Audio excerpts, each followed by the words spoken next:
we've been here before. This is the sixth time we've been here. The Texans have been to the divisional round 6 times in the history of the franchise, including the last 2 seasons.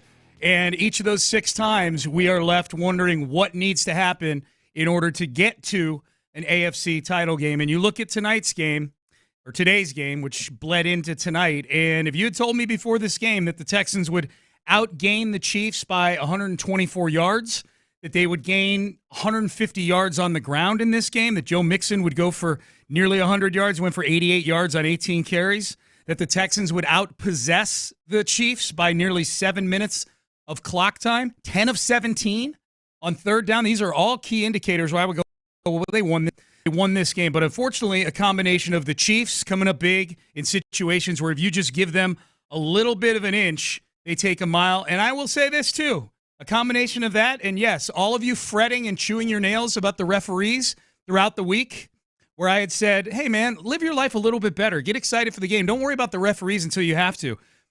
Today was a victory for you. 2 huge, huge penalties called on roughing Patrick Mahomes that wound up, especially the one early in the game, wound up being big. I know that's going to be a topic for a lot of you tonight, and I know what needs to happen in the postseason or in the offseason here for the Texans to finally get over the hump. All going to be big topics. A lot of turning points in this game as well. Can already write the list down of people I think are going to catch heat from you guys. I think there were some Texans that had really good games tonight too, but ultimately the final score, 23-14, the Chiefs beat the Houston Texans, and the offseason has begun, Clint Stoerner. So this will be our last post-game show of the year, so we got to make this baby count. 713-572-4610. Your initial thoughts on the game today? Look, I feel a lot better right now than I felt after the Baltimore game last year. So we're moving in the right direction. I can tell you that. I immediately thought after this ball game, I was like, okay, how does this compare to last year? And obviously it takes me to the way you go out, and I feel better about the way this team lost in the playoffs this year than the way they lost last year. Last year left you wondering, was the whole season a fluke? Are they really as good as you think? Is CJ as good as you think? Is Nico as good as you think? Is this offense really as good as you think? Right now you look at it, and I think they went out there and put a product on the field that I think most Texans fans could be proud of, given what they were up against with the Kansas City Chiefs. Now, you get to the game and what we watched. I am not typically a lead with the referee, lead with bad calls. Yeah. I am A-okay with people venting, whether it be on social media or callers calling in here on that text line you're over there looking at. I have no problem today with discussing piss-poor calls. You're talking about, unbelievably egregious roughing calls that involve Pat Mahomes that just cannot happen. Both of them happen on scoring drives. There was a field goal that followed the roughing, the Will Anderson's roughing the passer in the first drive. It was a touchdown drive in the second quarter, I believe it was, when the other roughing call happened. It was, yeah. And so that don't tell me that either keeping a drive alive the first time because it was an incomplete pass on third down, or flipping the field by 20 yards. You go from your 35 to now you're in Houston territory on the 35, flipping the field 20 yards there. You can't tell me that's not just a huge, especially again when you're playing Pat Mahomes and Andy Reid on the road in that weather. That is just difficult to overcome, and those were 2 piss-poor, egregious calls to where, again, it's not going to be topic of conversations just with the callers here in Houston. That's going to be topic of conversation on TV shows like tonight, tomorrow, and moving forward because something has to be done about it. You just can't have a playoff game affected the way that this one was with those 2 penalties. I think that's a general issue around the league right now, how that's called, but it was so accentuated today. 1, because it was Mahomes. 2, because of the timing of those calls. Like you said, the first one, man, if the Texans get off the field early in that game, with the game Absolutely. still tied at 3 Yes. early in that game, and you get off the field on that 3rd and 8, I'm a firm believer that there are a lot of forks in the road in games where games can change drastically, and those forks can be 8 minutes into the game. Absolutely. And so I think the timing of those calls, but just they weren't even borderline. Will Anderson's helmet didn't hit Patrick Mahomes' helmet.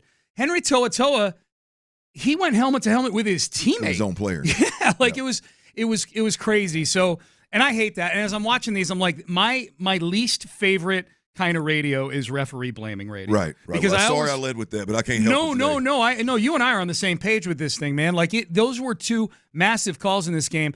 And I could live with it a little bit more if the Texans were deficient in several other areas of this game. But I thought the Texans actually played. I thought they, like, overall, I thought they played about a B or a B+ game today in Kansas City. I thought the defense played an A game considering the situations they were put into and those calls that we're talking about here. Yeah, absolutely. Minus the fact they didn't turn Kansas City over. I shouldn't say A game. An A game would have involved winning the turnover margin. Well, at least the B+. Sure. I mean, look, you're up against it. I mean, there's at the end of the day, I just think there's several conversations here because I've got a conversation that we got to have of how in the hell are we still ... And I got a few things that we got to discuss. Okay. How are we still seeing these things in critical moments of a ball game 19 to 20 weeks into the damn season? Yeah. Like, I got a problem with that. But we've got to lead with these penalties because the issue with the penalties, right, is we can talk about the penalties and the effect they had on those specific drives. Yeah. And then if you take it away from just looking at the box score, the team stats, and look at how they happen, you also had Pat Mahomes run to the sideline and flop, trying to pull another one. Yeah. Clearly, he knew that they were looking out for him and that he was trying to draw into the penalty doing it. I mean, he LeBron flopped on the damn sideline. Hell yeah. Right? And then you look at the second roughing call where he was running the football. One, he's running the football, but okay, it's a quarterback. You got to protect him. Instead of, and Troy Aikman I thought he made a great point. He could have just went and got the extra yards and got out of bounds. But instead, he cuts back in. He's bobbing and weaving. He's playing this little delay game and baiting guys and then bottom dropping out of him in the last second, expecting not to get hit.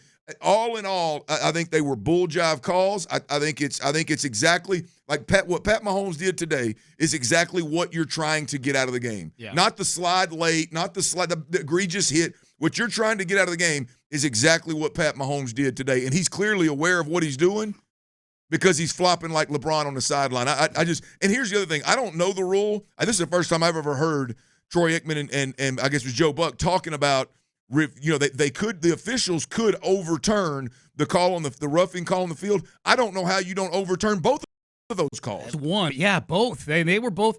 What Troy Aikman has done with this whole scenario. Absolutely. Troy Aikman is so done with these quarterbacks tippy-toeing around trying to draw. And that's a quarterback that his career ended with a concussion. Troy Aikman's been concussed more times than the starting quarterbacks in the league combined probably right now. Yeah, I just don't. I mean, for me, man, it's I have a hard time playing this card, but not today, man. That was it's too difficult. It's too difficult to go on the road and play that football team and win in that environment. It's too difficult to do that. And look, you can't give up opening kickoffs of 60 yards. You can't give up sacks when it's a one-score game the way that you gave up sacks. You can't do those things, correct. But that's a Texan problem. Yeah.